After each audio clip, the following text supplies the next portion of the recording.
Good morning and good afternoon and good evening, everybody, and welcome to our latest report launch. This is the 2021 edition of the Future of Business Continuity and Resilience. We published a similar report last year, so this looks at the situation a year on. What's changed? There's been some big changes, actually, what's sort of become embedded practice now for business continuity and resilience practitioners. My name is Rachel Elliott. I'm Head of Thought Leadership at the BCI, and I put this report together with my team. We are also incredibly grateful to have the support of ResCube on this report, a very apt product for this report. Just to add that when we do have support on these projects, the research does remain completely impartial, and partners or sponsors in no way have any input. So what we see is what our members are telling us. But it's really, really good to have Andrew Lawton here, who is the founder and CEO of ResCube. And it would be great, Andrew, if you could just give a quick introduction and why you're keen to see the findings of this report yourself. Sure. Well, thanks, Rachel. If any of you have had a chance to quickly Google who ResCube are, you'll have seen that ResCube was born from Fortress AS, which is a work area recovery company in London. It's focusing on supporting financial services and law firms in the city. We sponsored this report last year as Fortress AS, and I started Fortress AS back in 2016. And for a number of years, all was going well. Fortress AS winning awards and winning customers. But of course, the pandemic hit. And here we all are working from home. And obviously over the past 18 months, we've proven that we can be highly effective at home. So as we'll see a bit more detail later on, organisations decided that actually they'd use home working as a fallback generally for their offices and not work area recovery. So to remain relevant and continue delivering value, we had to think fast and move fast. And one thing that struck me was that when people ask about work area recovery, and the services, they always ask about how resilient our recovery centres are. Of course, they don't want to have one disaster, rush all their critical staff across to another recovery centre and then have another disaster there.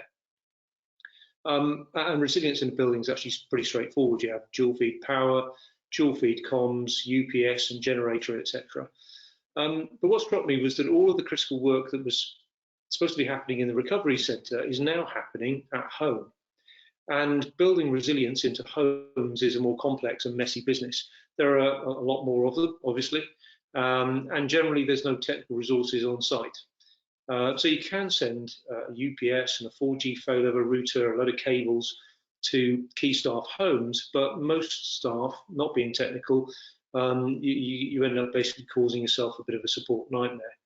And particularly that's the case if you're a large enterprise and these numbers run into hundreds or possibly thousands. So in short, we developed ResCube, which provides always-on power and comms for critical home workers in one enterprise-grade box. And it's simple to deploy globally. It's set up in the home by the employee, and it's managed centrally via dashboards that connect into your existing network management tools. And as ResCube is still highly relevant to the content of this report, we're very pleased to be continuing to support the BCI by sponsoring the report this year too, and obviously very eager to share the findings with you this afternoon. Thank you very much, Andrew.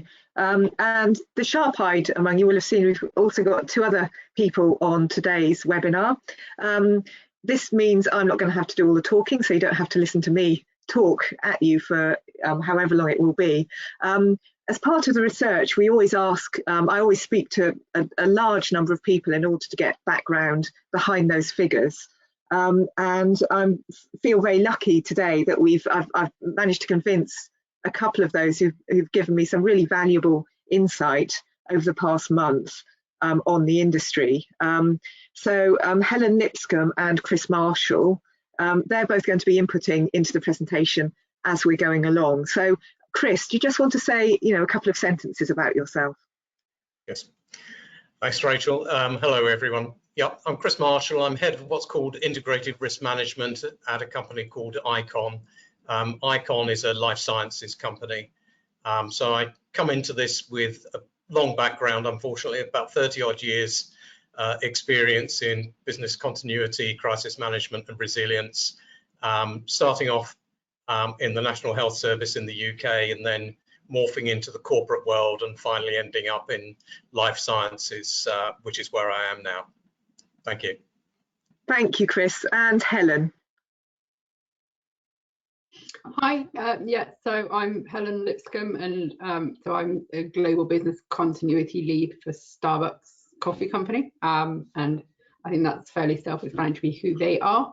And I've been working for the last 20 or so years in both public and private sector doing resilience roles, business continuity, crisis management, similar to Chris in terms of the variety of terms that have been used to describe what we do. Currently, I'm part of a business resilience and intelligence team within Starbucks, so that's how we sort of set ourselves up, and really interested in kind of listening a bit more about how we're talking about the future of resilience and business continuity. Thank you, Helen. And I think it's fair to point out for both Chris and Helen, when I've been speaking to them, they have been in the industry for a very long time, but they've also got some really good ideas about how the industry is evolving and what part we can play as practitioners in doing that. So that's one of the reasons I've chosen them, both for their experience and also their forward-thinking natures that both of them have. So thank you, both of you. Before we just go into the presentation, a quick word about questions. We've got time at the end with all four of us for some questions. There's a questions box on the side of your screen. You can drop that down and you can tap in any question you like over the course of the webinar, and we'll do our very best to come to as many as we can at the end. And if we can't answer any, then we can easily get back to you afterwards. The report, it should now be live on the BCI website. If it's not, it's going up imminently. So you'll be able to download your own copy by going to the BCI website. There should also be an email coming out imminently as well, where you'll be able to click through and get the report that we're going to talk about today, because there will be a lot more detail in that. People always ask to have the presentation sent afterwards, and I always say, well, you may as well have the report. There's a lot more info in there, and you've got even more information than you'll get in these slides. So that would be great. So a quick overview of the demographics of this report. We had 456 respondents to the survey, which is a very good response, and I think that's similar to other surveys we've done recently. I think as people have been working more in remote environments, we've actually seen a real uptick in the number of responses we've been getting, which is good because it gives the surveys we do much more viability and accuracy. 64 countries, again, we've got a really good range of where people are coming from. So 48% for this particular survey were from Europe, and 22% were from North America. And then we've got quite a broad response as well from the rest of the world. But with 64 countries, we do have a wide spread. 12 interviews, these are dedicated interviews I've set up with people who've answered the survey and have given, very interesting responses. They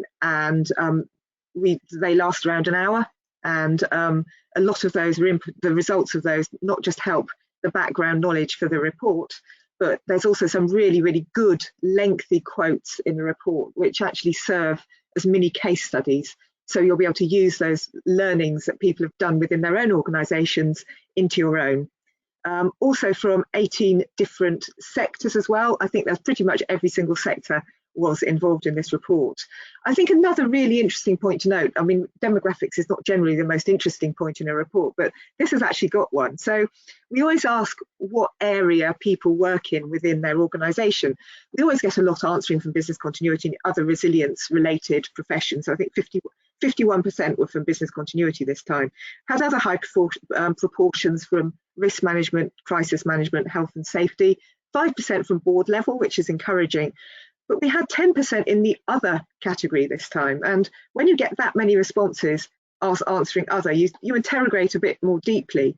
And nearly every single one of those people who'd answered other said that they were now, they were resilience managers or they work within resilience. So we are seeing that switch from being labelled a business continuity manager to becoming more resilience orientated and really helping build that resilience within the organisation, going beyond that operational level that business continuity traditionally operated on. So I thought that was quite an interesting finding just in the demographics before we even got into the findings of the report. So the first section looks at resilience and organisational structure. So we're going to delve a bit deeper just into the point I just said about business continuity and resilience and the way professionals really perceive their role within organisations.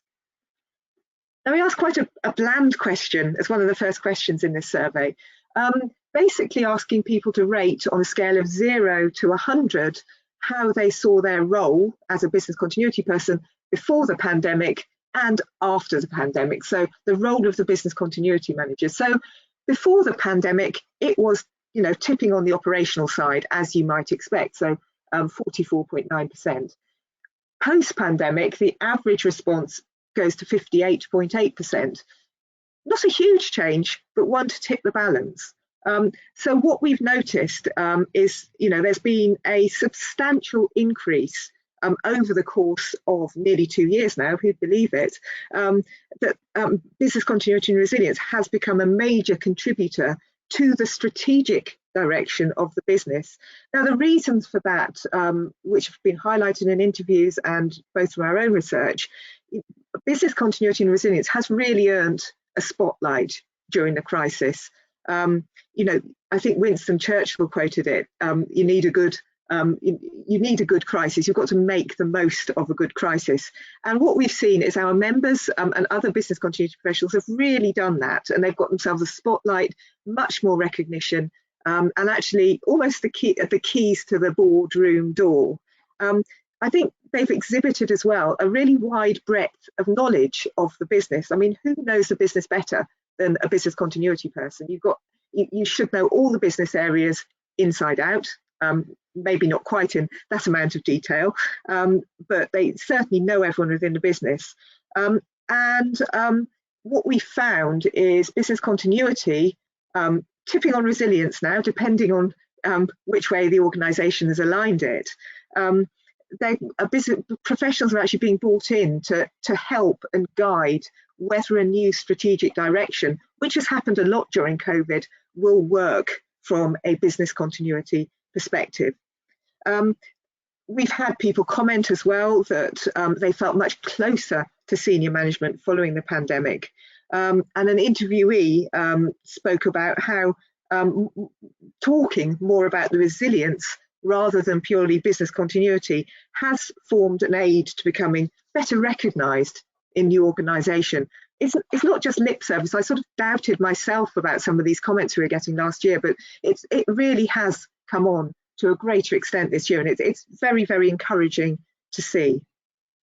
Now we look at how both management and staff are aware of the concept of resilience and business continuity. So what we can see here is resilience is sort of pretty equal between management and business continuity management. It's about the same degree there. Staff have more of an awareness of business continuity. You might that may not be a surprise because they see business continuity people around the office, perhaps are not so engaged with the strategic direction of the organisation.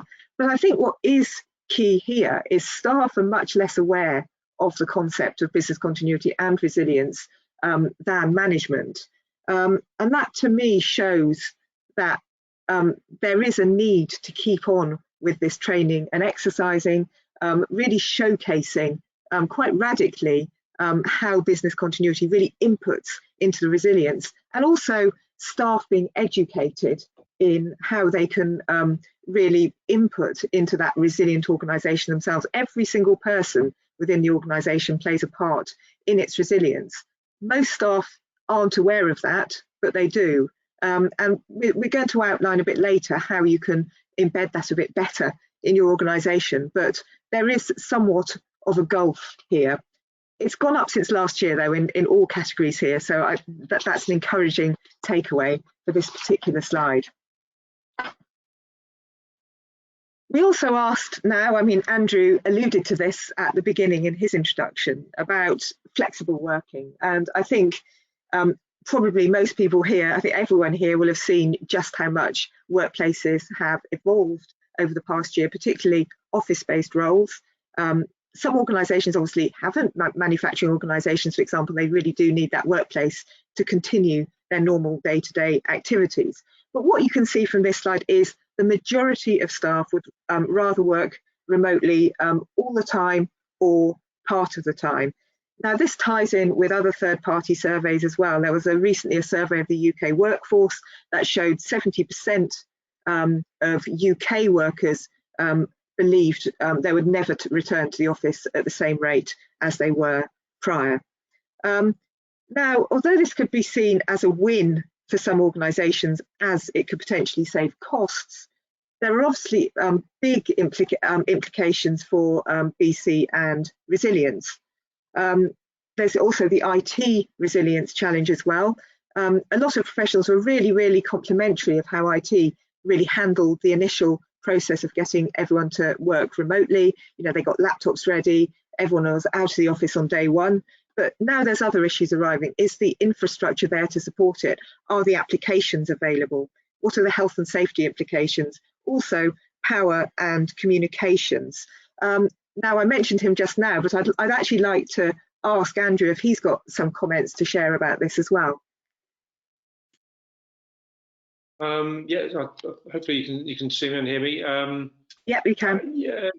Yeah, as you say, there have been many studies. I think Ernst & Young did a study showing that 90% of staff demanded flexible working, and over 50% of them said they'd actually move jobs if flexible working wasn't available. And certainly when we're talking to enterprise customers, there's a pretty consistent move to reduce their footprint by about 40%. And you know, there's a change in the way that offices are being used. It's no longer a place where you go to do work. You're actually just going really to meet colleagues and collaborate with colleagues. You know, activity-based working is the term, of course. The real work tends to happen in the home now. As you say, Rachel, you know, that's it's a big change, and we haven't quite, I don't think, grasped you know, how that change will needs different infrastructure basically to support it. I think from an IT perspective and some of the IT systems, etc., those are fine and they work well, as we proving day in, day out. But I think it's the levels of resilience and security that both need additional work. Thank you very much, Andrew. That's really useful input there. Just to note, Michael Crewmans, I'm sure a lot of you know Michael, he's just commented in the questions that the report is available on the BCI website. So go and download that now. If you haven't got a registration, you just need to register on the site, and it's absolutely free to download. There will be a couple of points in this presentation where I may refer to various pages in the report where you'll get more information.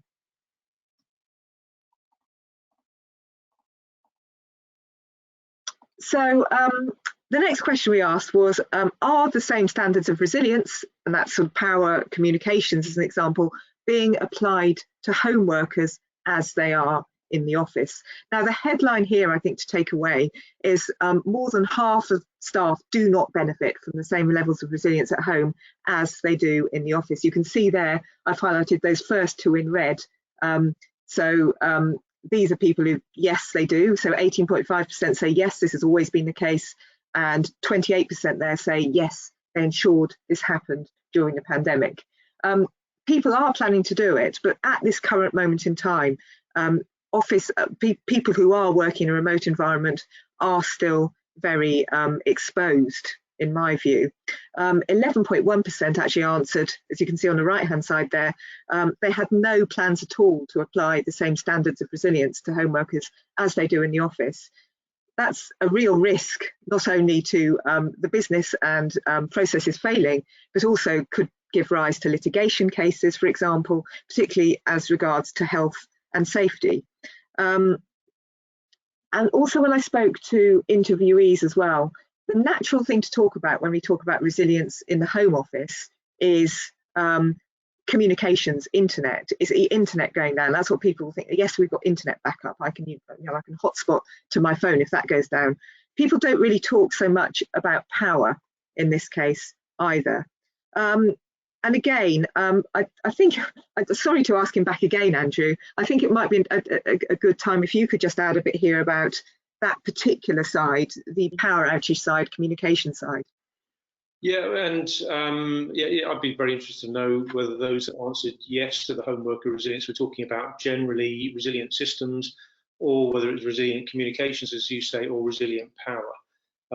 It's the resilient power piece that's often forgotten. Most of us in the UK, at least, believe that our power is pretty stable. In the southeast of the UK, it is, but actually elsewhere around the country, it's pretty unstable. And on average, there are about 80 major power cuts affecting thousands of homes every single day. Around Europe, again, some areas have worse power than others. North America actually has surprisingly, significant issues with power. So actually, it is something that does need to be addressed.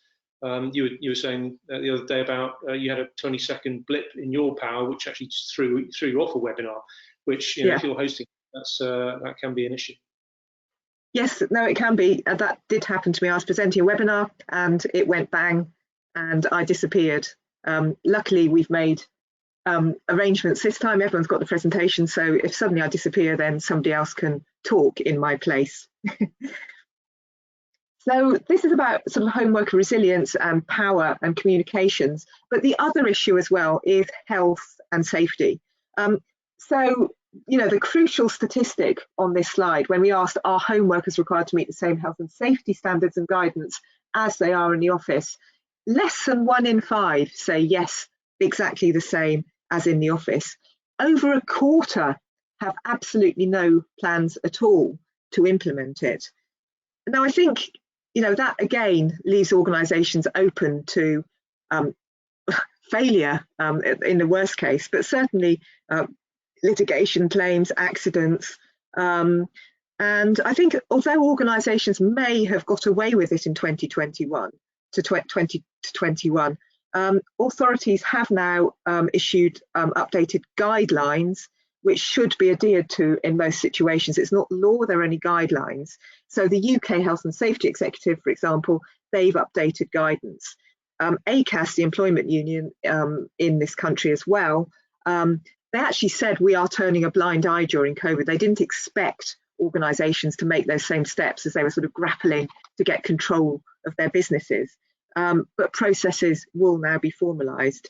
There's also the International Labour Organisation that's released guidance on multiple jurisdictions around the world. It's a really good document to read, actually. I recommend going to the International Labour Organisation, just downloading that guidance on home worker and remote worker resilience. I could go on about this, but I know when I spoke to Helen, she's got some really good stories to share about what she's done in Starbucks. So Helen, if you wouldn't mind coming back and just talking around this a little. Sure, yeah. I mean, the key thing that we've been doing, and you talked just about this, the guidance that has been changing, is really trying to stay ahead of those guidance changes and make sure that we are continuing to protect our staff throughout this last 18 months. And that's really been about making sure that the same assessments are done in the work environment. The challenge with that has just been around the fact that it has been such a flexible approach in the sense of not knowing the duration. So I think initially everyone kind of just went with, we're going to work from home for a day, a week, a month. And really it's been that longer term piece of actually, as people have recognized this is becoming the new way of working, what is it they need to put in place? What is it that they need to do to their own environment to make sure that they are being protected and that the same level of standards that they could expect in an office is available to them. That's been a big part of our programs. Yeah, no, I think that's important. I know at the BCI, they're still making sure we've got good chairs and video assessments for workplaces. I was actually speaking to somebody who's going to participate in the Australian panel tomorrow, and she was saying it's unheard of in Australia at the moment, video assessments, and it's really she's really worried about it because it's just something which isn't being dealt with. And Andrew as well, I know you had some thoughts you could share about this particular subject as well. You're on mute, Andrew. Apologies, classic error. So yeah, I mean, this is something we looked at last year, and looked at offering services to support companies doing this. I know that they tended to go back to the health and safety companies that they were working with already. But you know, just really to reiterate your point, I think not only is it, you know, bad practice and actually you're opening yourself up to litigation, I think actually you're storing up potential issues within your workforce, you know, physical stresses and strains of, you know, sitting incorrectly. It might sound pretty silly, but if you think about it, many of the junior staff, certainly at the beginning of the pandemic, were sitting on beds for hours, you know, for working for 8 hours a day, sitting on the edge of a bed, which clearly is not going to end up well. So, yeah, it is something that needs to be addressed, whether it's you know, part of BC or not. You know, I know that was something I think you're going to be coming on to, but yeah, that was it really.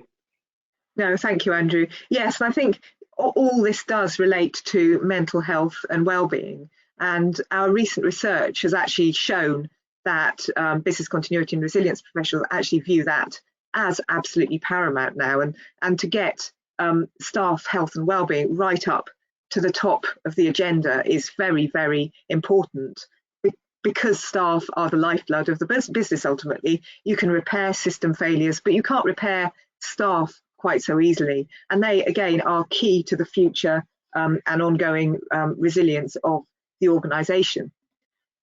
So if we look at that specific point now, so is mental health and staff wellbeing now being considered in business continuity plans? Now, what our research told us at the beginning of 2020, so in March, this was when the pandemic first really started to take effect in organisations, only around 50% of organisations had made that consideration. There was a lot of worry in boardrooms about the future of the organisation, the bottom line, ensuring that they could continue to produce products. Unfortunately, staff themselves slipped backwards on their agenda, and mental health problems did start to arise fairly early on in the pandemic. By May, the same research we did, that had actually creeped up to 80%. So organisations have become really aware of the importance of mental health and well-being, and it has actually gone up since then as well. But at that time it was so severe. I think I've heard it called the second pandemic. It is now such a severe concern for organisations. It's encouraging to see here that it is now being actively done, or organisations will do this in future. Slightly worrying that 30% have no plans. I did interrogate some people in interviews who'd answered this negatively, and they made the very fair point that mental health and staff wellbeing is not part of the BC remit. It's something which is dealt with by HR, so it didn't fall part of their remit. But even if it's not, there should definitely be communications between business continuity and HR to ensure that business continuity plans are sufficient. To ensure that staff health and wellbeing plans are sufficient for business continuity purposes. Now, I know Chris, you had a lot to say about this subject, Chris Marshall. Would you mind to share a bit more now? I think it would be this is a good topic for you to talk about. Thank you. Yeah, thanks, Rachel. So, having started my career in the National Health Service and dealing with major incidents there, staff welfare was always part and parcel of what you dealt with in terms of this sort of business continuity piece. And so coming into the corporate world, that's something I've always sort of looked at as well. So looking at those respondents who purely parked it in, this is HR's issue to deal with, I would disagree with. The organisations that I've recently worked with, we've had employee assistance programs. We have ensured that the employee assistance program is part of your business continuity planning. So access to that has been one way in which we've been managing incidents. The EAP provider that we've worked with over the last few years, when we've been dealing with things like hurricanes and wildfires, they very often have resources and information that in advance of an event, you are able to share with people who may be affected by the event. And so we've incorporated that into our business continuity responses, or the proactive approach to it. And then, so in terms of the mental health with COVID, in the organisations that I worked with, it was quite natural that we were working in tandem with our HR business partners as we saw this incident, escalating, that we put that provision in place, and it virtually from the get-go, it was one of the things that we were advertising to employees as well in a positive way. And so that's where I would see that very much, BC Resilience is not an island. You're working with relevant stakeholders, and in this case, your HR business partners, in trying to support the mental health of your employees through that avenue. No, thank you, Chris. That's really good food for thought. And looking at a few of the comments that are coming in, I think people are very resonating with what you're saying there. Now we move on to resilience at board level, quite a grand title, but it's one which is quite important in order to get resilience fully embedded within organisations. Now, we asked this question last year. So in order to really instill this resilience culture within an organisation, you need someone either at board level or at the next level down, who provides input to the board at that level to really promote resilience and business continuity upwards. Now, when we asked this question last year, less than a third, 31.4%, said that such a role was in their organisation. What you can see here, there's a real step change now. If you add that light blue and the black pies of this chart together, you actually get over half. So over half of organisations now do have that appointment within place. And I think, again, that's what we saw in that demographics section at the start. People are very much seeing those resilience jobs now created in organisations. If you look at LinkedIn, for example, there's loads of jobs now which have got resilience in the title and not business continuity, even though business continuity is very, very much a key component of that role. So we are seeing this change. And again, I think this is down to the pandemic and this real appreciation of the importance of resilience. Again, sometimes the roles in senior management haven't changed at all, but those reporting lines have done. And certainly when I was interviewing people for this report, they now had a much shorter reporting line to the board. Previously, they may have reported ultimately into the chief risk officer, but that chief risk officer would have an awful lot on their plate and they wouldn't get heard. But now they may report into a head of resilience who would then report into the chief risk officer. And that gave them a very, very defined sort of direct line into the report, into the board. Another interview actually made the point that they had work in a multinational organisation and they were able to get engagement with the regional CEOs across the business to really speak about resilience. And because they got that regional engagement, that would ultimately go down into the overall CEO and the CEO's office and become a strong issue for the global CEO. There's some really good quotes about this on page 28 of the report, which I encourage you to read. This is what organisations have done. They've seen how their reporting lines have changed and what they're doing to actually make sure that happened. It's actually quite handy we've got Chris on the call now, because I know he's had a change of organisation, change of a role, and I'd like to hear a bit more, Chris, if you wouldn't mind coming back about what's happened within your organisation and your role. Thanks, Rachel. Yes, so the company I was been working for the last 9 years was acquired back in the summer by the company I'm working for now, still in the same industry.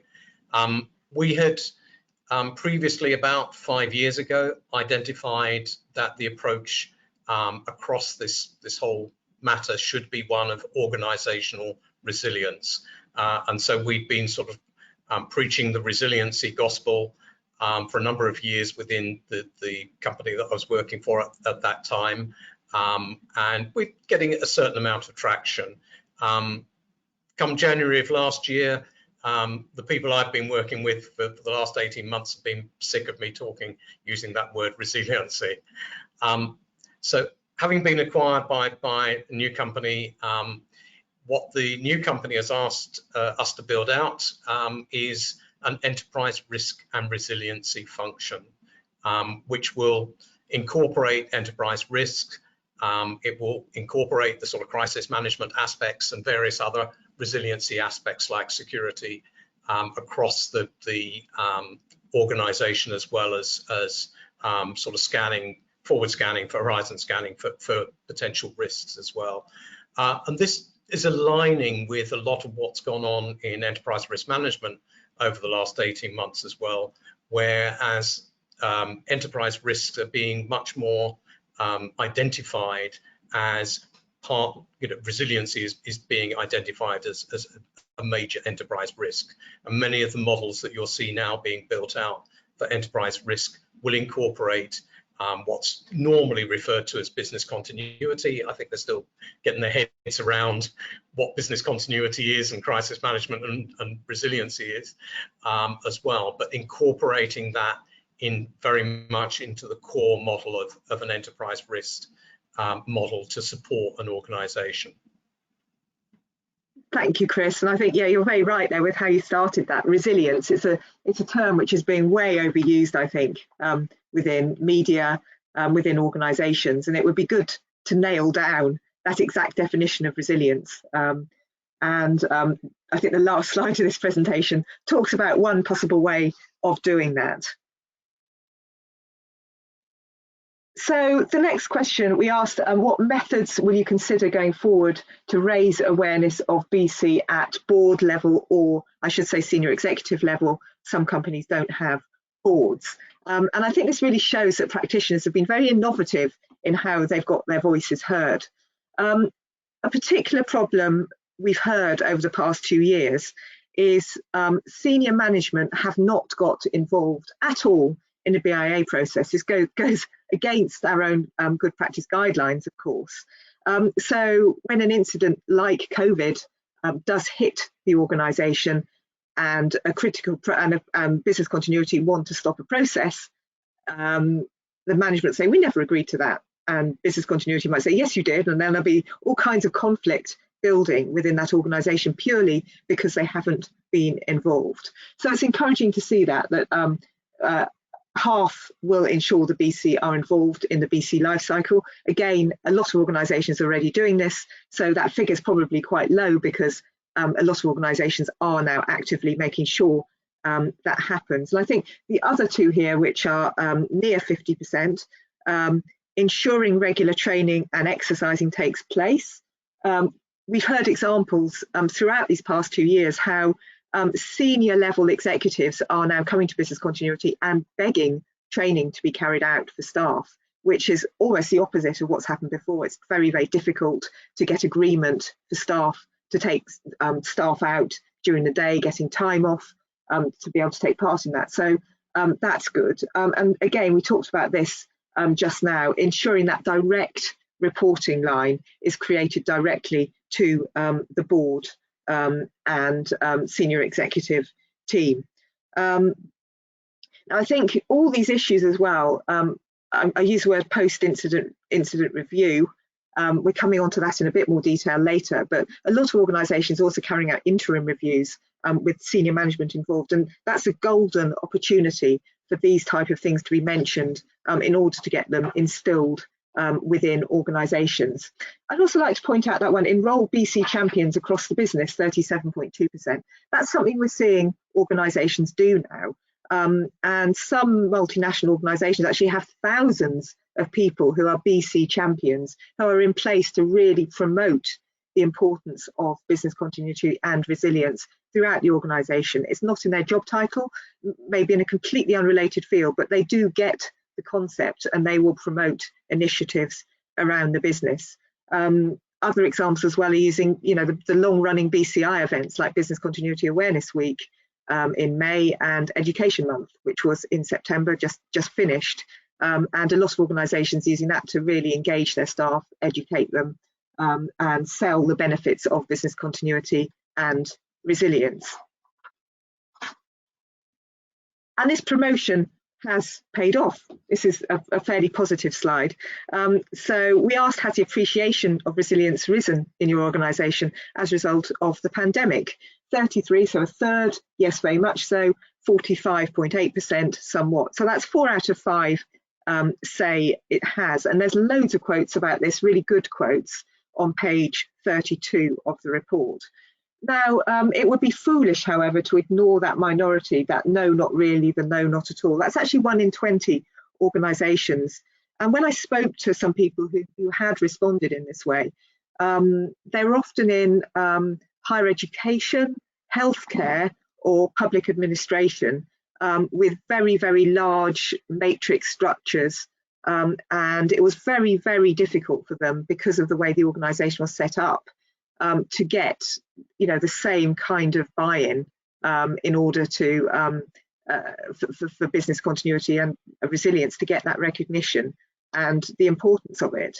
And I think that's all to do with funding, who's in those specific roles. In higher education, for example, you often have very senior academics who are in very senior roles, and a lot voice concerns that they thought they knew best in terms of resilience, and they would try and do it themselves. So there are all kinds of reasons why the appreciation hasn't risen, but generally the picture is very, very good, and it has. So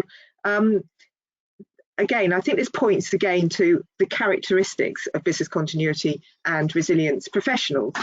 Right, I'm going to scare you all now with a really scary slide that you won't be able to read. So we asked respondents what they perceived as the most important attributes of a business continuity manager. Now I've put that in just so you can see just how many attributes were on that list, and you can look at that and your eyes will be able to read it on page 34 of the report. But I'm just going to summarise those main findings here. So this displays the top 5 rated traits and the lowest 5 rated traits for the BC manager, the resilience manager post-pandemic, and the soft skills required.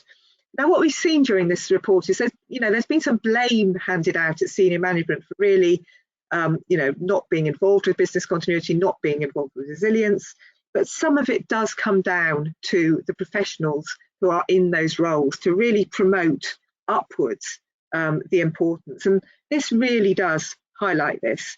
The results are similar to last year's report, although the ones at the top, facilitator, problem solver, inspires us to solve problems, they are all of much higher importance than they were last year.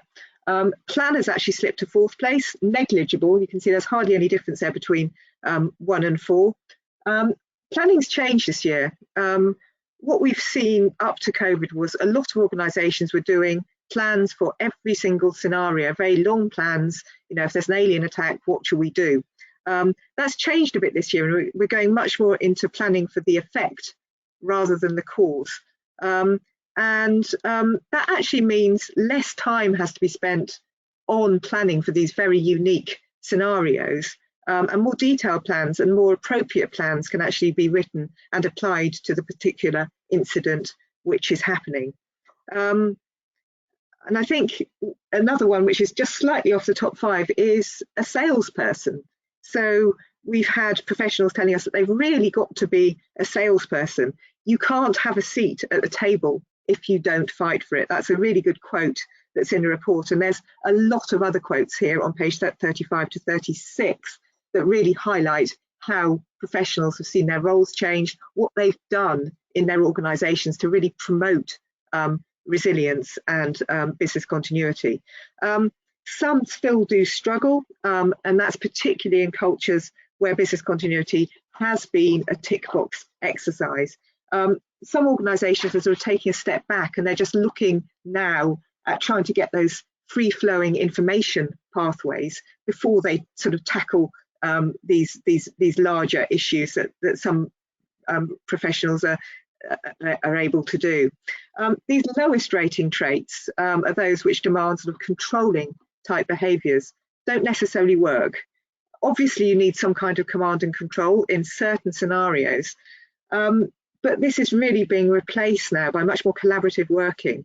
It's found that, you know, giving orders, it leads to lack of trust. It can lead to fear if people don't feel able to speak up, if information is not gathered from the people who know what's going on the ground.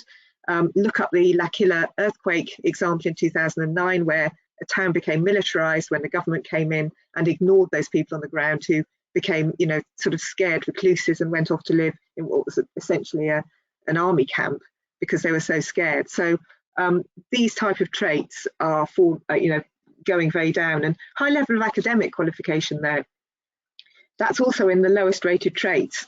I say this with caution. I mean, there's obviously going to be people on this line watching today who are PhDs, have got master's degrees, and you do still need those in certain occupations. They're still very much revered.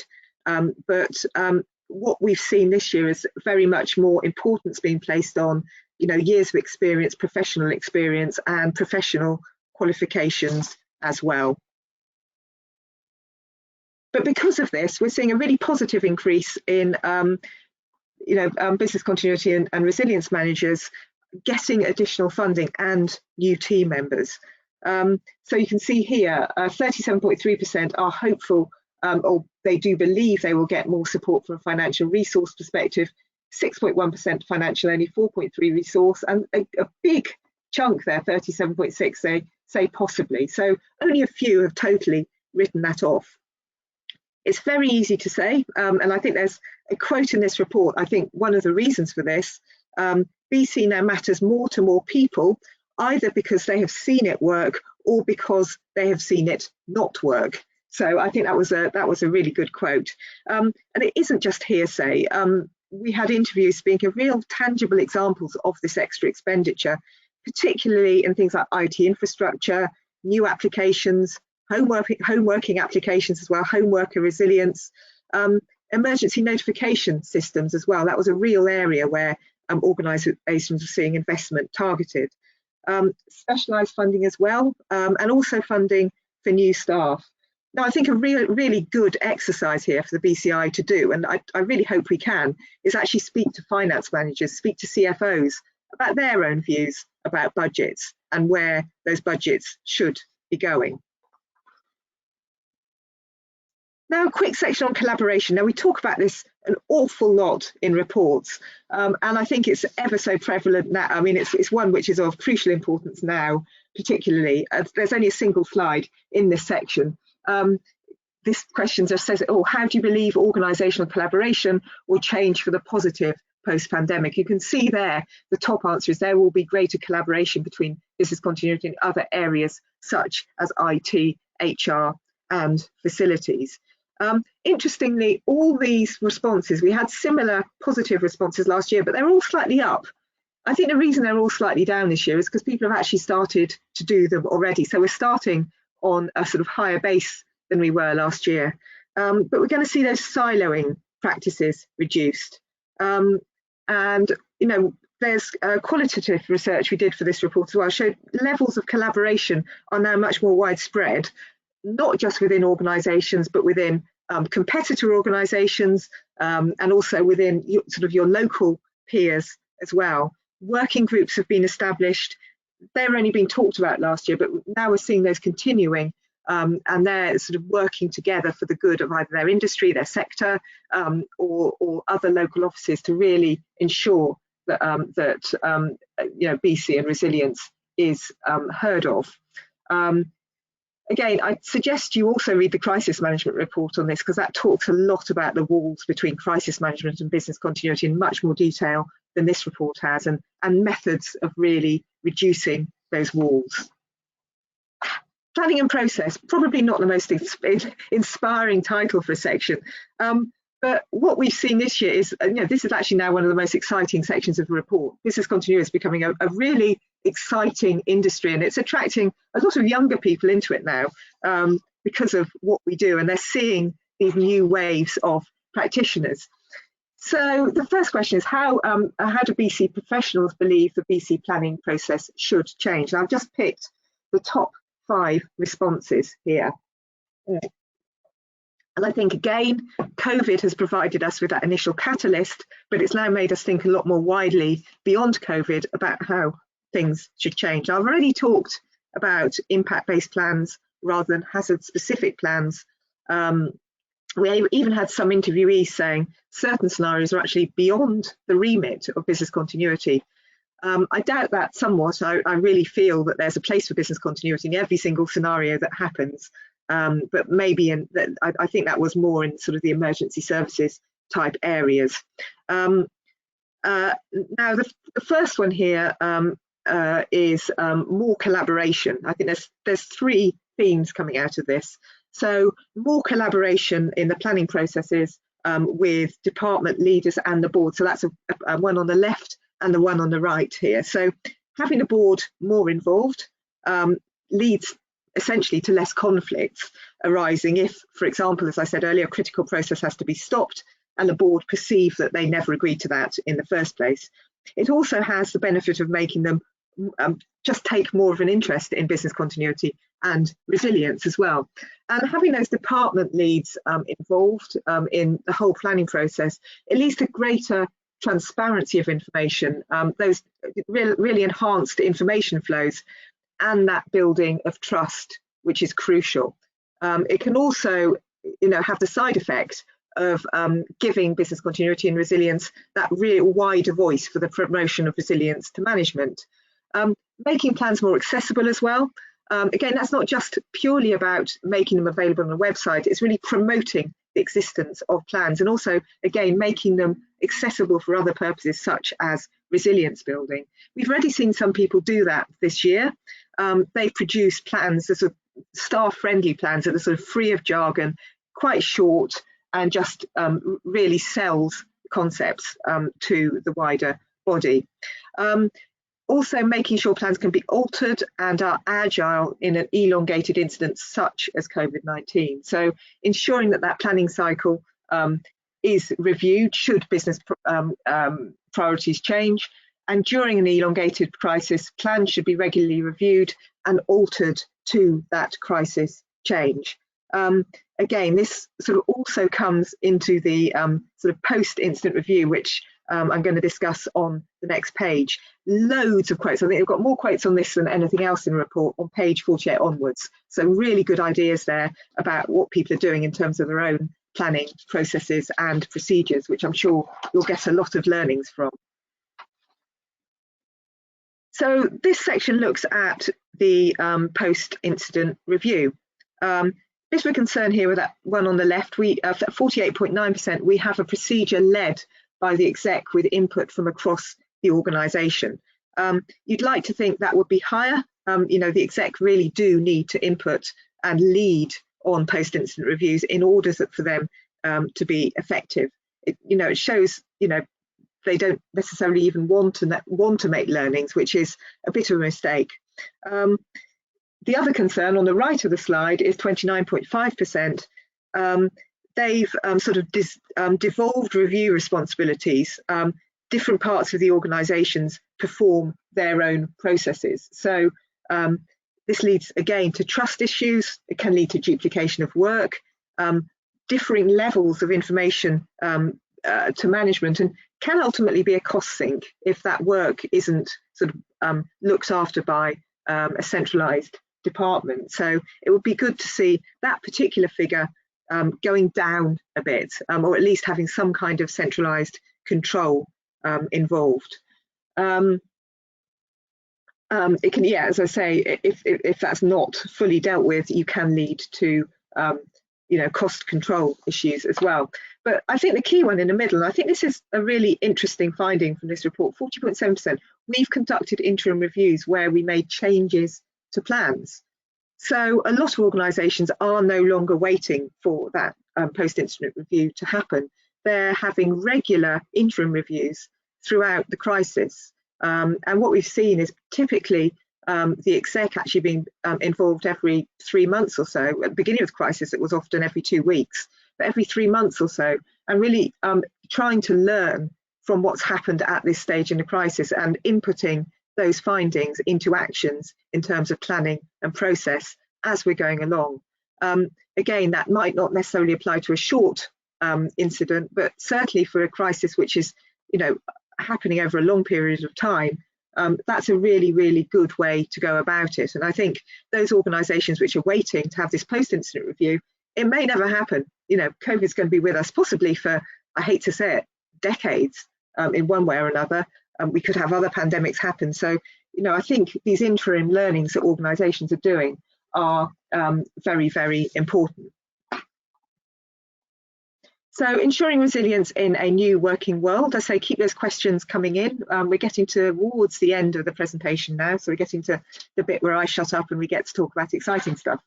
So ensuring resilience in a new working world. Now this is a very wordy question. I don't think I like it. I think we'll change how we word it next year. How are you considering workplace resilience and home working going forward? I'm going to translate these percentages. So 8.2%, they're working in a physical environment. The rules aren't really changing because they can't.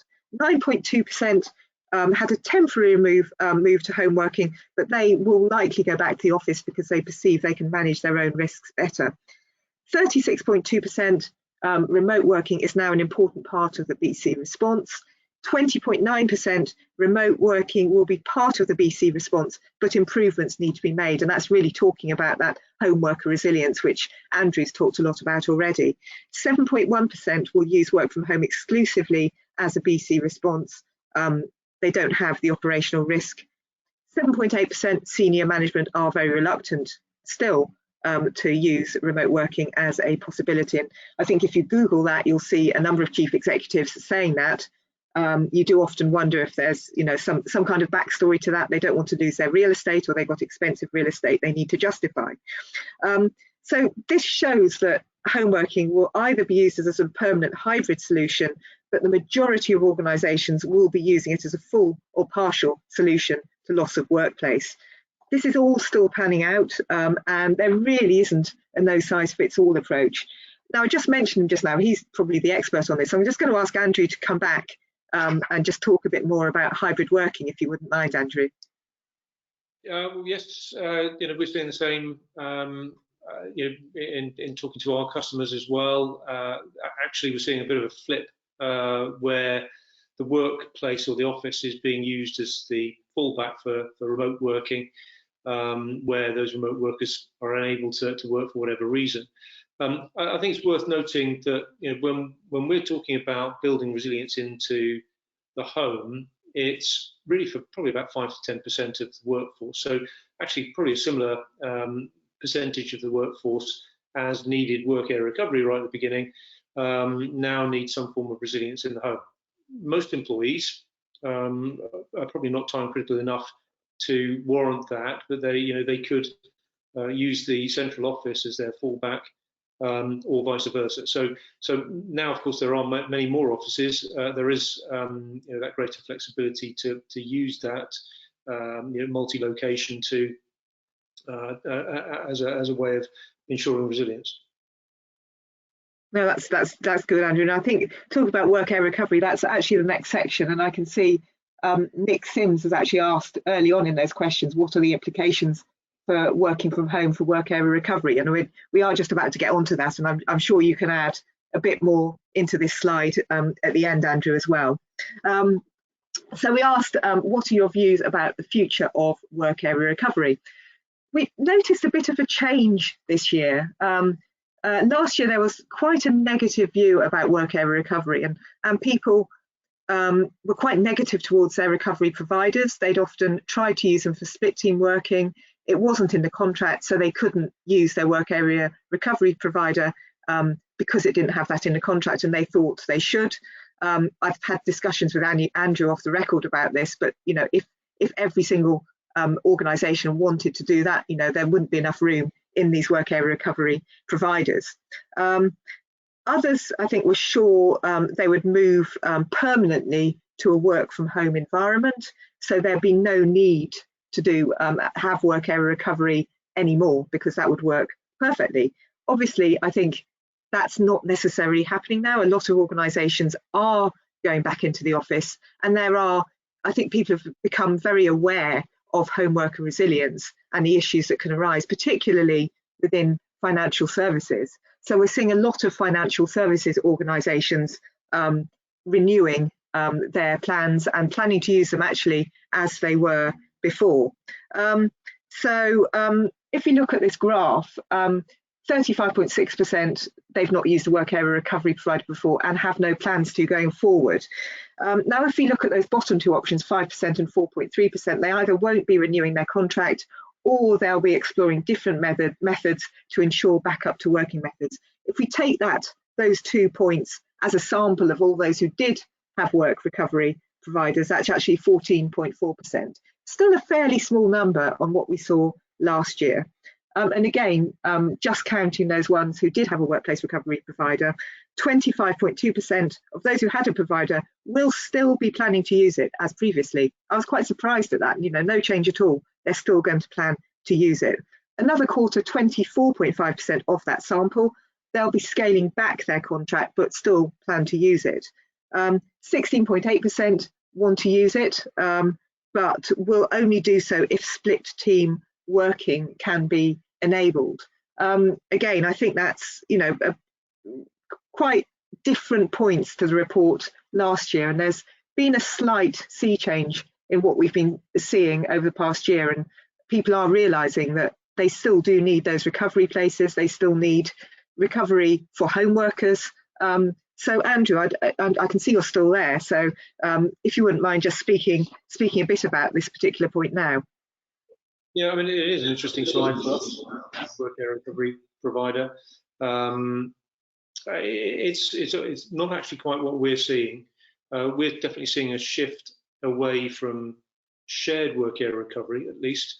And many organisations that were using shared work area recovery are actually not thinking about using work area recovery at all, or potentially in some financial services companies are still looking at using shared work area recovery, but on a much smaller, much fewer desks. So, for example, just using it for crisis management or hub for recovery operations. What we are seeing is that dedicated trading floor is very much a current requirement. In fact, that's probably increased slightly, maybe as a response of the fact that organisations weren't able to use work area recovery as for split working. There's some good reasons behind that, by the way. The contracts were set up such that the risks were managed based on location, and so there were terms in there that meant that you had to have no access to your building before you were able to invoke. Of course, the pandemic was universal, or at least global, and that meant that there was no actual nothing actually preventing you gaining access to your building. So it was a bit of a legal term, but basically it was risk management that didn't fit. And so I think we've, as service providers, we've gone through our period of denial last year, denying that the world was changing, and of course we've had to embrace reality this year. We're going to have to be innovative. We're going to have to be more flexible, and I know that the service providers, certainly in the UK and in London, are doing this with more flexible contracts, providing access to space outside of disasters, even business as usual situations. As you know, we've sort of focused on the home worker resilience side of things, but we've got to keep with the times and make sure that we're relevant and delivering services that meet the current needs of businesses. Yeah, no, that's very useful information there, Andrew. And I think what this slide does show is that work area recovery does have a future, but I think what we are going to see is providers really have to adapt to that new market. So if we go on to this next slide, And I know Andrew said it's different from what you're seeing, but actually they're not on here because they're very lowly rated points. So what services are you now looking for in a work area recovery provider? Now, this is a percentage of respondents believing an option is absolutely essential. So these are just the top 5. But what we did see is shared recovery space. That was only now desired by 8.2% of respondents. And shorter contracts as well, 7.1% of respondents. So they've fallen way down the table. And last year, shared recovery space, people really thought that would be an option that they'd use, but it transpires no, that has changed. It's, it's a fascinating area, this, how fast it's changing. Now, I think the points to note here, system and infrastructure backup. So that's, specialist backup for specific situations. What happens if there's a cyber event and all those home workers are affected equally as those in the office?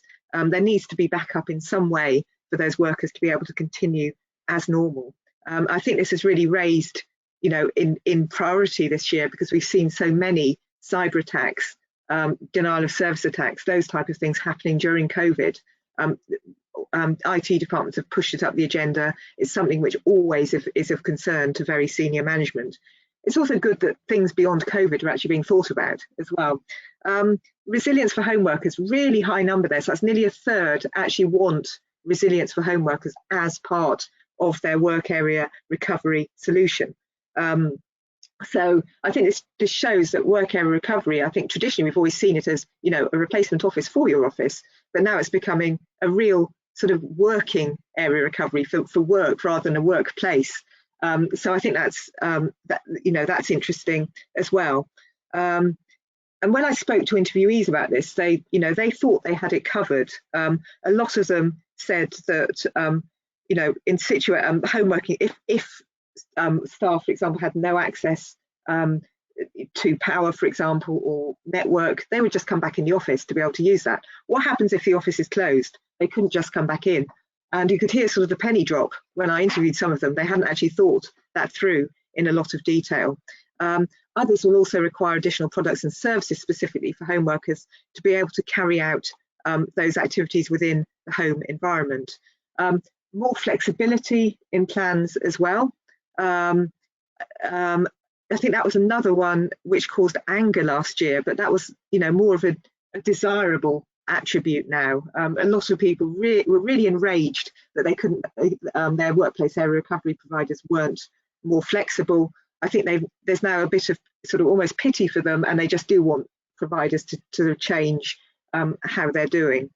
A dedicated room, again, 1 in 5 organisations still want that.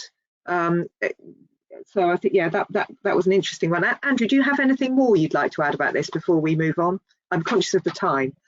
Yeah, not too much. I mean, just on that point, getting staff back into the office when if they have an incident in the home, no lack of power or comms, that's a valid, valid position. But as you point out, that doesn't always work.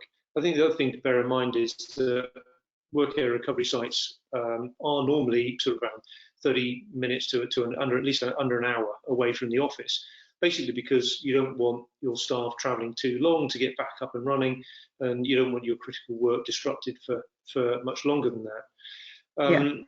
But if your home workers are distributed, you're going to find that the general commute is about an hour, I suppose. Certainly in the southeast of the UK, it's an hour to get to work, and if that's your fallback, that might be too long for particular individuals, not for everybody. And it's just worth sort of thinking that through for those critical individuals doing that time critical work. They're in decision processes, or they're interacting with customers, etc.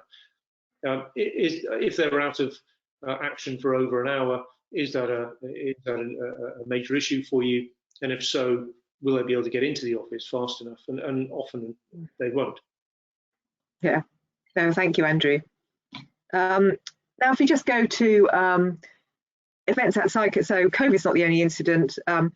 What happens, considering some of the events that have happened in the past year related to extreme weather, for example, as well as areas sort of blighted by power outages. We know Texan incident, which we're all very aware of. How are you ensuring your workplaces are resilient? So, I mean, I think that the real question here is, do all these home workers have a resilient home environment? Now, these figures firmly say no.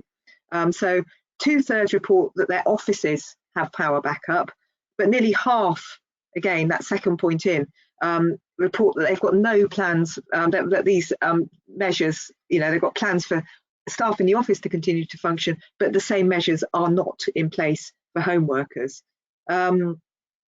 Just over 1/3 provide home workers with plans in case of an energy outage, a power outage.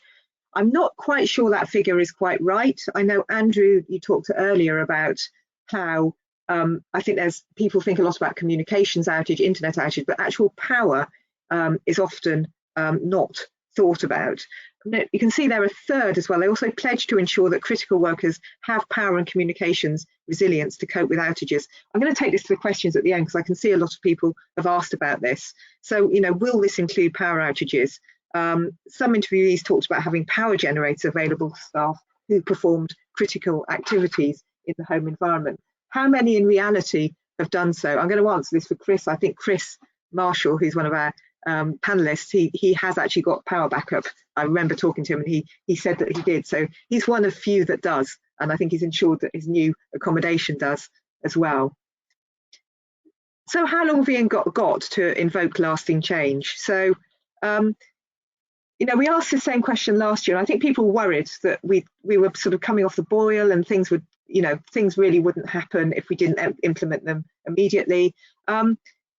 I think as the excitement, if that's the right word to use, has started to wane around COVID, I think people are becoming more relaxed in that they've seen changes are happening and they are continuing to happen. And this report has shown that the steps that professionals are taking in order to ensure changes do continue to happen.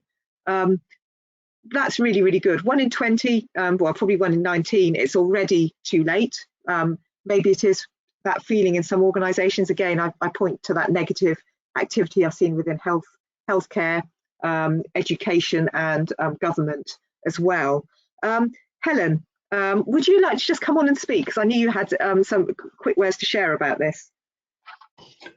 I mean, yeah, it was a reflection as well during the presentation. I think, as you started to talk about there, I think the key thing that most practitioners have tried to do is not see this as there's going to be an end point, and actually how do we continue to learn, how do we continue to adapt. I think that really is the key, because I think it's very this sort of suggests a definite point at which we're going to be out of a pandemic and we're going to be not learning from the way we work. And I think that's the one lesson that we can all take from the last 18 months is actually this is the way we now work, and what we need to be doing is continually thinking about how we adapt our responses and how we adapt how we work to operate. So I think there's an element of, oh, have we missed the boat? And there's an element of how do we capitalize on this within our organization? But there's also an element of not seeing it as quite such a definitive event, which perhaps previous crisis events would have been seen as, and saying actually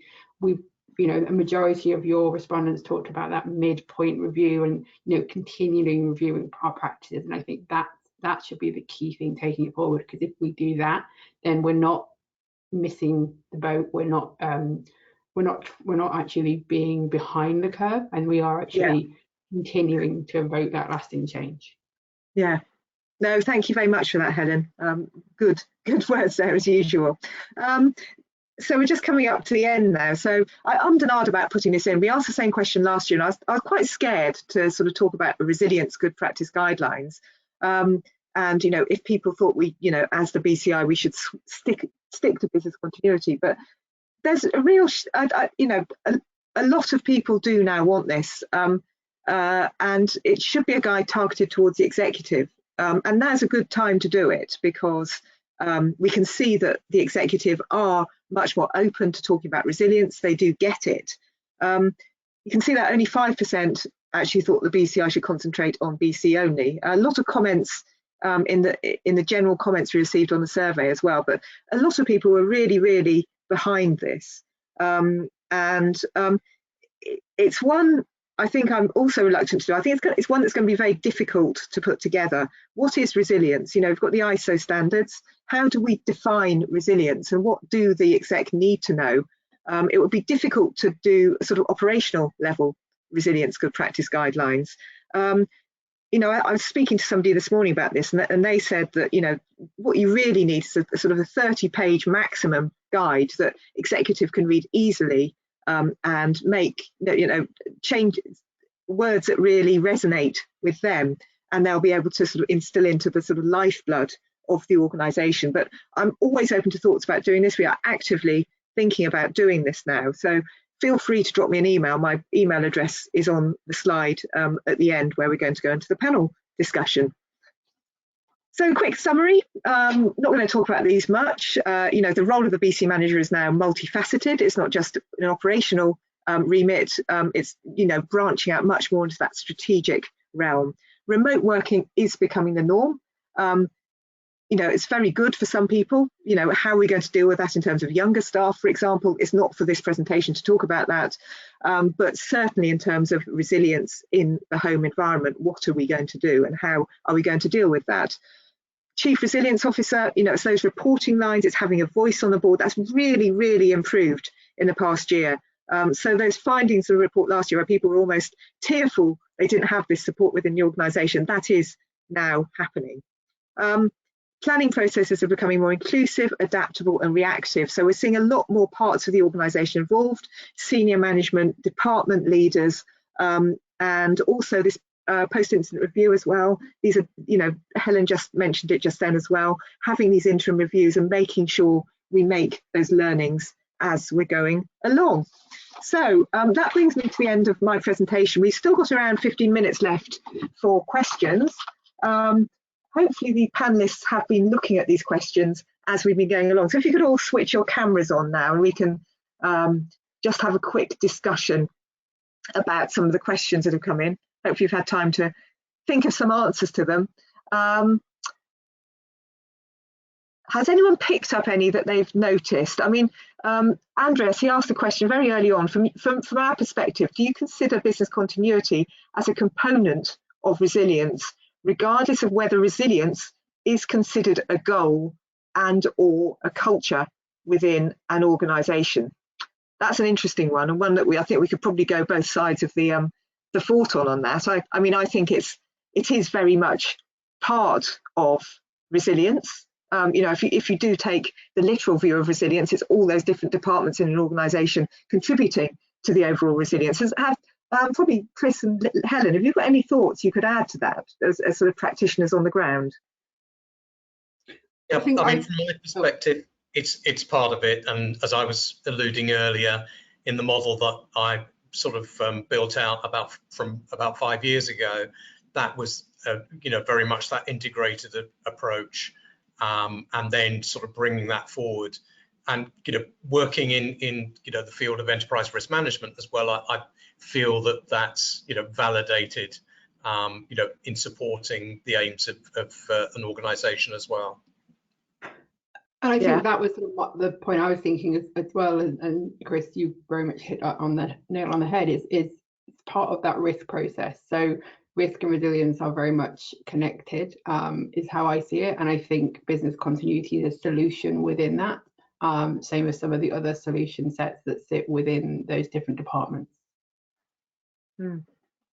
No, that's good answers. And Lauren's actually asked a question. I could probably answer that one myself. It's how will entities responsible for certifying organisation business continuity, that's the ISO 22301, which I'm sure everyone knows and can recite it in their sleep, involve their certification processes to meet the increased number of organisations who have completely or severely reduced workspaces. Now, Lauren, I suggest you actually download this year's Horizon Scan report. It was published in March.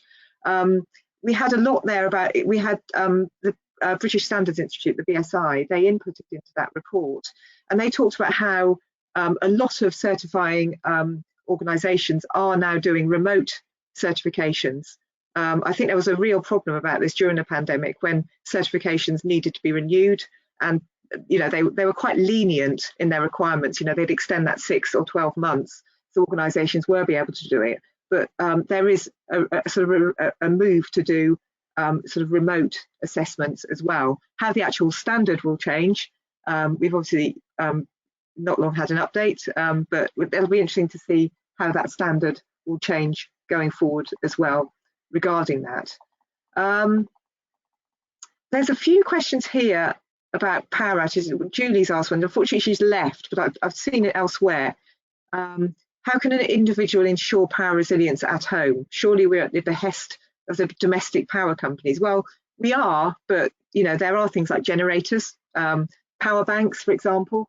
Andrew, have you got something you can input there? I know we've talked about this a bit in the presentation. Well, yeah, I mean, you've got rescues as well. I mean, that's what that's what the rescue does. You're right. I mean, power resilience should be. I mean, it should be expected that we have always on power, but the fact is that it's not always on. And if you have a job that requires always on power, then you're going to need to do something about it. Most people don't have the space for generators, or the inclination to keep topping it up with diesel or petrol. So yeah, a UPS is an obvious one. Now, just I don't want to obviously too much of a sales pitch, but basically Rescue is a UPS and a 4G failover router within one device, which provides both power and always on comms as well. And so addresses that problem. So is it a sort of power bank, Andrew, as well? Yeah, but it's obviously a big one. It's designed to run not just a phone or whatever, but it's your laptop and screen and printer and whatever else you consider a critical device in the home. Okay, well, I've learned something today. That sounds really interesting. Chris, I know I'm pretty sure it was you I spoke to, and you said you had got a generator. Was that right? No, was it not you? Just about to move house. I live in the US, so that just to contextualize it. So moving out, well, I mean, even living in town, we have significant number of power outages. But moving out slightly into the country, so our new house will have a generator added to it. Just really for our own resilience and obviously for business purposes as well. Living in where I do. One of the things that I would like to sort of bring up though is, to be perfectly honest, this should be, or could well be, depending on where companies are operating, a normal part of what they're looking at in terms of their overall resilience or their business continuity plans. And I say that from, having worked for multinationals where, particularly where we've had South African operations for a number of years, and they very often have rolling power outages in South Africa. It's a norm for that country. And so you need to be making provision if you've got home-based workers for the fact that they are going to be subject to those rolling power outages, as well as your offices to cope with that, which is a normal fact of the calendar life in that country as well. So it's not just something that's new. This has been around for a long time, depending on what areas you're operating in and what countries you're operating in. Any other thoughts on that question before we move on? Okay, we'll move on. Michael Crewmans, you've made another point here. He said, while the level of resilience at home is perceived as lower at home, the impact is also much lower. A power comms outage will impact lesser employees than when an incident occurs at the office.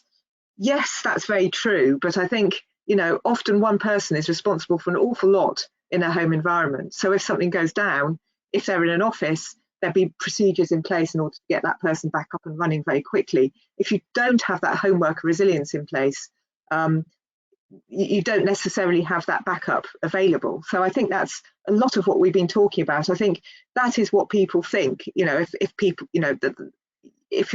if it is one person at home, it's less of an incident. But I think you have to really consider what processes people are carrying out within their home environments, and ensuring that they are covered if an incident does happen. I mean, my webinar beginning of the week, that was a small example, but I'm sure there's much greater examples that probably people here have heard of. Helen, you're nodding. Have you got something you can add to that one?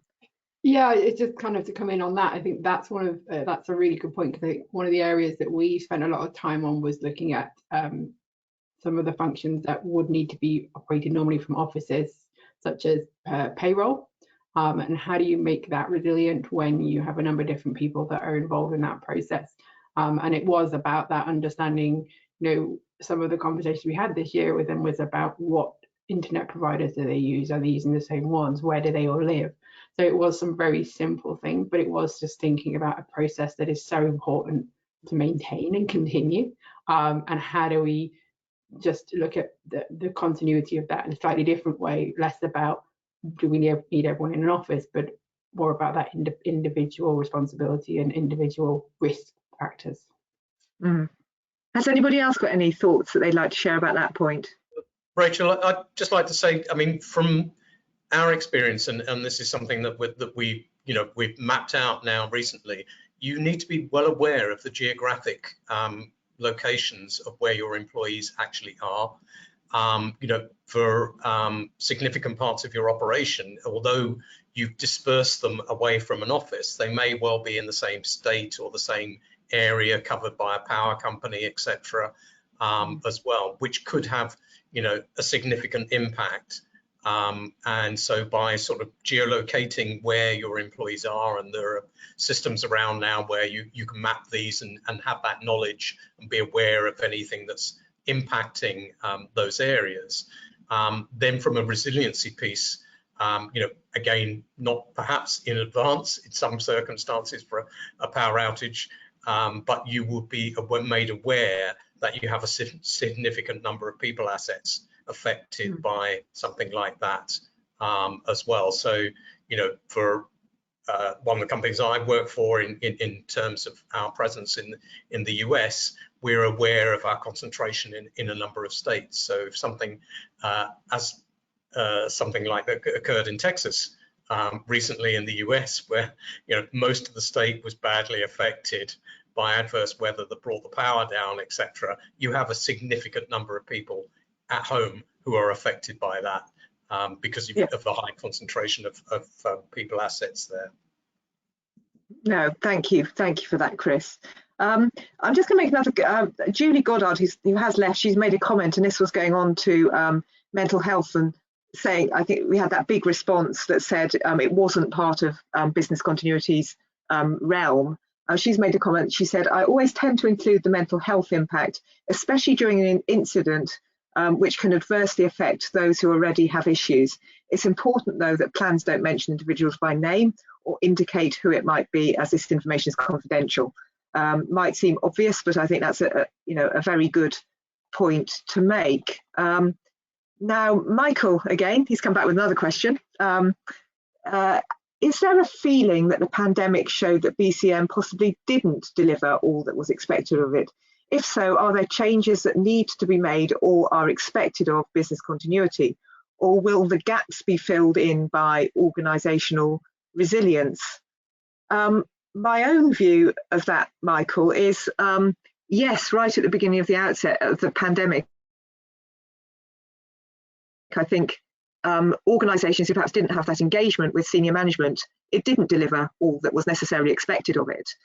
What we saw a lot of was, and I'm sure you've heard me talk about this before, was people who got pandemic plans that were built around previous pandemics 10, 15 years ago, and they certainly didn't deal with the specifics of COVID. They considered 99.9% of staff being ill rather than 99.9% of staff not being ill but having to work remotely. So they had the wrong considerations in, and that immediately lost the respect of business continuity in some organisations.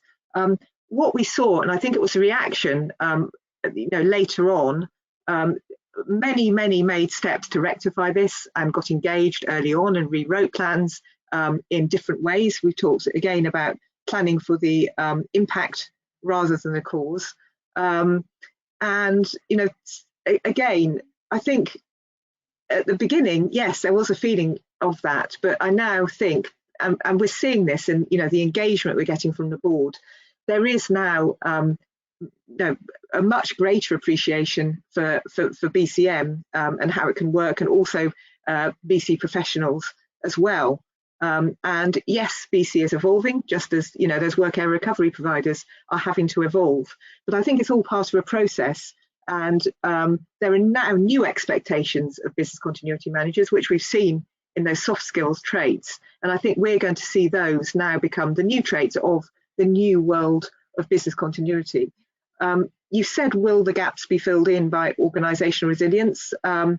Yes, I think they will be, but again, it depends how you define organisational resilience in your organisation. If it is now going to be organisational resilience is a part of business continuity, probably likely to be vice versa.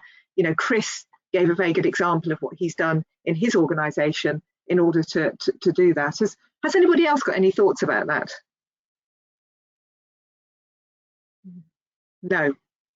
Well, hopefully. I concur with what you were saying. Really, I think I was tracking the virus from December, but even in January, I'm sure I commented that it might be fine to lock down Wuhan, but it's definitely not going to happen in London. And of course, a couple of months later, pretty much the entire UK was locked down. So I don't think, although we're in the industry and we were planning for these types of things, I think it was a surprise to many. And as you say, the plans weren't necessarily fit for purpose. I think what it did demonstrate was that those that had flexible plans that weren't specifically focused on scenarios, but were more able just to deal with lack of specific resources, were better able to cope with the incident. That's great. Oh, go on. Sorry, Chris. I was just going to say, I mean, a couple of the words that I used a heck of a lot, in the last 18 months has been innovation and agility and willingness to change, and to be sort of forward thinking as you approach these issues. And that, in terms of the teams that I was working with, I'd very often reference all of those things as well, because ultimately you're looking at making sure that your business is able to ride those changes and to survive and prosper as well. So, and you're supporting the business in doing that. So I think they were sort of essential approaches to adopt to help the business in that sort of against that threat. Unfortunately, Helen's just had to leave us, so she had another meeting to get on to. We are just coming to the end. I was going to wrap it up now, but we've had a question come in from Guillaume Laberge, and he's asked a question which I think would be quite nice to wrap up on, actually, which I can give to both Andrew and Chris. What do you believe will be the long-term issues that corporations embracing the working from home operating model will have to face? Have you got any thoughts on that, Andrew or Chris? Yes, certainly. I think it's collaboration and innovation. I think they're actually quite, although we can do that, and obviously here we are doing something similar, but I think definitely if you're in a face-to-face meeting room with a bunch of your colleagues, you have a much more creative meeting, and culture. I think building relationships is possible over this medium, but it's definitely not as good as face-to-face. So I think it's important to ensure that there is that balance. Everyone's not, I mean, PwC sending everyone home in North America. It was at 40,000 of their staff saying that they're not actually required to come in the office at all. I think that's a brave move. I think there should be a balance between getting people together, building relationships, and improving collaboration and creativity, and the homework environment, which we've proven is productive. That's really good input. Do you have anything else you can add to that, Chris? Yeah, I think just to be aware of working from home and the social isolation attached to that, along with, sort of carrying on from what Andrew was saying, I think it's very important that I mean, we've seen lots of innovation to support that over the last 18 months. I think that needs to continue. There'll be an openness to how those changes are going to impact business relationships as well. From the resiliency piece, having talked about the social isolation, I think you need to be looking, very much, we've referenced some of the health and safety implications as well, the security implications for people working from home as well are all very important, and there's quite a lot to be worked at as well. And the final thing I would say is just to be aware of the velocity of change that seems to catch a lot of organizations out in terms of the whole resiliency and business continuity piece. Everything is impacting very quickly and will continue to do so, and that agility is very important to enable you to manage that correctly and advise upwards strategically. Great. No, thank you, Chris. And I think that's a good point to finish, actually. We've slightly overrun, but a lot of you have stayed on to the bitter end, so thank you very much.